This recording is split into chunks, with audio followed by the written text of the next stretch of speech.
Previously on Level Up with Jay Miles. I guess part of my purpose is also being able to provoke this a youth generation that really wants to have a hunger and a fire to want to serve God. What do y'all feel like it's going to take for more youth to want to really come to the Lord and really feel like it's cool and dope to just want to be able to serve God without any limitations? Greetings, kings and queens. It's your boy Jay Miles with Uppa Level, bringing you Level Up. We about to get kinged up and queened up so we can what? Level up! DJ John the Man, take us there. If you want your mind to be free, level up, y'all. To see the kingdom with me. Where's it at? It's inside of you, it's inside of me. That's right. So let go and let God be free. If you want to be free, then today's your opportunity to go up a level with me. Come on, y'all. My kings and queens. Give it up for DJ John the Man, y'all. Woo! Yeah. I'm so happy that we are back. You are back with us, and we have a great topic today for you. But before we go there, we got to do our what? Temperature gauge. Thank you, DJ. Thank you, DJ. Who wants to tell us what your temperature is right now? I'll go ahead and go first. What's your name, man? My name is EJ. Temperature gauge, physical and mentally. Physically, Yeah. I'm at 100. Okay. And then mentally, I'm standing at 92. Tell us like that 92. What's that mean right there? Just things that need to be taken care of and settled that Okay. are at the forefront of my mind. Okay. So that's really, other than that, pretty good standing. That's what's up, man. That's what's up. Who else got something for us? I'll Go ahead. My name is Brandy Brooks. All right. Physically, I can't complain. I'm in my last year of my 20s. Okay. It's Okay. late for me in the 20s. I'm about to hit 30 next year, so I feel good. Okay. I feel good. Mentally, a little lower, probably like 87. Just dealt with death in the family, so I'm getting over that, and it took place while I was gone.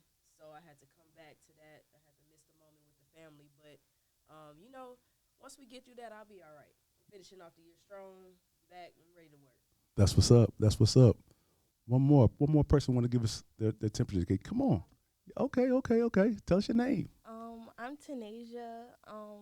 Mentally, I feel like I'm at 95. I don't know. I feel great, honestly. Okay. And physically, I would say about an 80 because, I don't know, my stomach a little rumbling. So, We're going to feed you, trust me. You're gonna be good, Miss T. You're going to be good, Miss Tenacia. You're going to be good. That's awesome. So today, somebody say today. Today. We got y'all coming for this topic, and it's called, what is your assignment? Is your assignment convicting you? Let me say it one more time. Is your assignment convicting you? Part of your assignment is also your purpose. We talked about a little bit of the purpose in our last episode, but I really kind of want to expound a little bit more, and I want to kind of break all those down in its entirety. So the word conviction, watch this. The word conviction in the Greek, in the Bible, it means this: to prove and to convince. So watch this. Holy Spirit is not coming to make us feel bad, but he's coming to prove to us what the truth really is. Isn't that good? So let me give you this example. You're gonna love this. When we were young, our parents always told us, do not touch the hot stove, right? Y'all remember that? Why would they tell us not to touch the hot stove? Because it would what? Burn you, especially when it's very hot, because what happens is you touch that stove, ooh, you're going to get hot. I remember even my daughter Hannah here, she would always see a candle. She'd be like, hot, daddy, hot, because she knew the fire. Yeah, she knew I know that thing is hot. So I'm saying that to say, when we have touched something that's hot, especially something that's going to burn us, we don't want to touch it again, right? So that means that we are convinced, and we have been proven that that stove is hot, that we don't want to touch it ever again. That's even in life. I want to take it up a level for you now. are we touching things now, right, that are no good for us, that keeps burning us? I want to make us think today, because even though it might not burn instantly that way that we're thinking, let me give you a better example. Even when we are smoking and doing all these things that feel good to our flesh, it will catch up to us at some time, because it's going to burn us and it's going to allow our body to not feel good at some point. But yet we're touching things that we wasn't supposed to be touching, and now it's getting us even more. Let me ask somebody real quick, what do you feel like the word conviction means when, even if I didn't say conviction, what does it actually mean to you? It means like to be convinced, like heavily convinced, nothing is gonna change your mind. You are convicted, it's set in stone, ain't nothing changing. That's good. That's good. And just one more. Anybody else real quick? I Go would ahead, say EJ. Maybe the idea, liking the idea, is why you're being convinced of it. Why it's keeping you convinced or staying on that. It could be the idea of what's making you feel. Is where maybe my opinion or how I see it. That's good. That's good. That's good. Because what happens is, if we're doing things that is not proven to us, we're doing it because of our flesh that's making us feel a certain way, right? So our parents or anybody of authority can tell us not to do something, but yet we want to actually do it our own selves, because why? We want to find out what's really going on, right?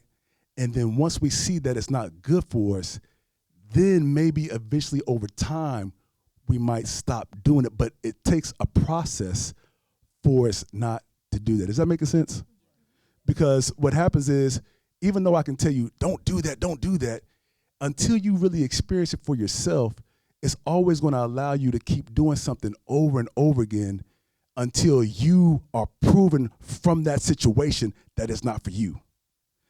Like I could tell my daughter, don't go over there, don't do this, but she might still want to just go over there and do it just because she wants to know. She's curious, right? If we go back to Adam and Eve, Eve still was curious to know what was with this tree, right? She was still curious. I want to know what's going on over here.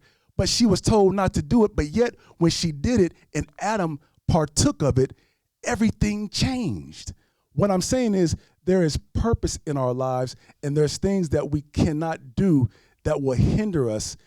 Once we're touching it, it goes out of our control. Does that make sense? Who wants to kind of talk about that a little bit? Anybody? Come on. I think growing up, and I think it's conviction. I think of trial and error. So growing up myself, like I do things and I see how they're playing out with myself, but I have good intentions for my life. So I think it's all going to play out for like the greater good. Like when it comes to like smoking or drinking, everyone's going to do that. I feel like, 'cause it's everyone of our parents may have shown us that when growing up. But it's a trial and error process that we prove to ourselves whether we want that still in our lives. And not to say like a little drink here and there on vacation is like literally horrible. It's bad for your body, of course. It's literally poison. But like, I mean, it's just trial and error. At the end of the day, it's like, don't be so hard on yourself. But growing up, I feel like I want like more a healthier lifestyle. And I think that with like the whole conviction thing, it's hard to like not be hard on yourself too with that. But yeah. I think that's all I have to say. That is so good. That is so good. Who else? This is I good. think we have to all remember, like, we of the flesh. Yes. So we naturally going to be tempted or convicted to do something that we know is wrong, but we want to make sure it's wrong. Yeah. Or we know it's right, but we choosing wrong, so now we going to finally choose right. So, I don't know. I think conviction is, it's like you said, it's a feeling. It's a mind thing. Like, you have to really convince yourself to be convicted of something. This is so good, because I was saying earlier that it's the emotion of it, right? Our conviction is, it makes us feel bad for a certain while, right? I'll go a little bit deeper. Is there a person or a guy or a girl that you've been with and you knew that they wasn't no good for you? Oh, yeah. Yeah. But yet But yet, I know I'm touching some nerves. I'm touching some nerves. We touching nerves. This is good. This is good. We getting somewhere. So, you know, they wasn't good for you, but yet you were still engaging with them, knowing that they wasn't good for you because they already gave you signs that it was hot touching it. Please go ahead. Yes. My thing is with that, like being with somebody that's not good for you, it's the feeling that they give you. Like you're trying to understand better why they're giving me this feeling compared to other people. Like you can go talk to somebody and they give you like this bland feeling, like, oh, okay. But if you go talk to that person you know you're not supposed to talk to, they give you like this rushed excitement, like, dang, that's who I want to keep trying to figure out. That's my thing on it, my point on it. That's I think good. It's more just like I don't think it's you actually like having interest in this person. I think it's more so of just like an emotional attachment. Like you're emotionally attached. You're emotionally attached to like the memories you've shared or the things that you've done. So when you go and try and do it with somebody else, it's just like I don't even want to do this. But it's not even like that you really don't want to do this. It's like your brain is convincing you that that's the person that you want when it's really not what it should be. Can I say something? Please, yes. So I think it's kind of like an elimination of process almost. Okay. It's just as like figuring out who you are. You go through these things and you deal with these things and come across people and situations, like you said, that you figure out whether it convicts you or not. So you know, again, whether you're going to do it again or whether you're not, and you make these decisions that progress you further in your life and what you're going to do. So at the end of the day, I think it all comes down to just figuring out who you are and becoming who you are as a person and figuring out what you do and don't like and what works and what doesn't work. So I kind of see it that way. Man, anybody else? So that was really cool because I like your mindset. That's kind of how I like to think. And I feel like with life, yourself, like you're going to be a reflection to who you attract in your life. And I feel like if you want others to care about you, you have to care about others. You have to be selfless. You have to put people on top, yourself. You have to put yourself last, in a good way. But like if when you're going back to these people who, you know, did you wrong or activities or events or drugs that do you wrong, it's like it's not really doing yourself a favor. It's doing yourself due diligence. And I feel like whenever you're navigating through life, you want to become what you want to attract, I feel like. And I feel like if everybody kind of flowed in that process and that mindset in life, I feel like we would have a better gaze for our future and then ourselves. But yeah, I do agree with what you said. It was really good. That is so awesome. You got something again? No, I'm just saying I like that. You like that? That's I like that. I love the process of figuring out who you are because it never stops, no matter how old you get. You just got to keep going. wow. The same person you was at 17, that's not who you are at 27. Right. You was at 27, that's not who you are at 37, and so forth. So Yes. that process never stops. Man, Never. I love that we are engaging and just really getting into this because I believe there's people out there right now, especially our youth right now, that are asking questions and wanting to know a little bit more, like, what's my assignment? What am I supposed to do? And I feel like I'm talking to my 16-year-old self. I'm talking to my son that would have still been here. I'm wanting to really allow you all to get that awareness and that awakening so that you won't just go in life thinking that life is just life, you know? Like I said before, we all have been hearing that word life, and life is just lifing, you know what I'm saying? But yet there's a purpose to this thing called lifing, you know what I mean? And it's amazing, it's on Amazon, it's called The Chosen, right? So it has Jesus' disciples on there, and it shows their life, how they was kind of getting to just, get to the next day and all these things. But I'm saying that to say that they wasn't perfect. They were still trying to find their way. And I'm saying that to us, that we're still maybe trying to find our way, but we're not perfect yet. But guess what?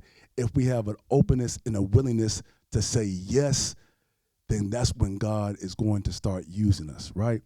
I said on the last episode that the church means the called out ones, ecclesia. It's the called out ones. You're going to like this. Jesus tells Peter, watch this, upon you, Peter, you're the rock, your name means rock, that I'm going to build my identity on you, and the gates of hell shall not prevail against it. Peter was already going to deny Jesus 3 times before that was even spoken. I'm saying that to say this. You're going to do some things that you're going to touch some stuff that's going to be hot, right? You're going to probably keep on touching it over and over again. But guess what? You don't have to stay there. I just want to encourage you today, because even though you're not, it might not be getting you physically, it's separating you more from the spiritual vertex. And what I mean by that is sin means to go in the wrong direction, right? So what it does is if I keep touching something that's not supposed to be mine, now I'm furthering myself away from what God really wants to do in my life. Anybody got on that? Anybody got someone that? Come on, Egypt. I think it's more of like how comfortable they are in that situation. Like, you know how you have a drug addict who tries to get off drugs, but it's so uncomfortable they go through withdrawal that they don't feel right without it. So it's like they keep having to go back to it to feel comfortable. It's just a mindset of whether they really strong enough to get away from that situation. That's how I think about it. That's good. Yeah, I was going to say that sometimes it's just a matter of people not knowing any better, and people feeling like that they don't have another option or they don't have a way out. So they feel the need to stay on top of already having those urges to want to continue to go back. So then it's like, why should I leave if, I just keep coming back to it type of thing. And again, with that conviction, until at some point, it'll burn enough to where you're finally like, okay, I've had enough. Like, let me try something different for once and see. That's so good. And I wanted to ask you, you were saying like we all have our purpose in life, and you feel like you're talking to your 16-year-old self. How do you know at that age what your purpose is? How do you even find that out? And that's great. So the next thing I wanted to address is, what would you want to do even if you didn't get paid for it, to just that you just love to do? And maybe you might not have found it yet, but if there's something that you love to do, what is it? But guess what? We will be back next week, same time, same episode. Until then, be the change, because you are the change for such a time as this. Until next time, what we're going to do, level up! If you want your mind to be free, level up, y'all. To see the kingdom with me. Where's it at? Hey, check this out, guys. We want to incorporate the behind the scenes for those that didn't get a chance to say something. We wanted to actually see what they had to say afterwards. Check it out. Come on, tell me. To accept constructive criticism. Accept constructive criticism? Even if it hurts, to accept it. Okay.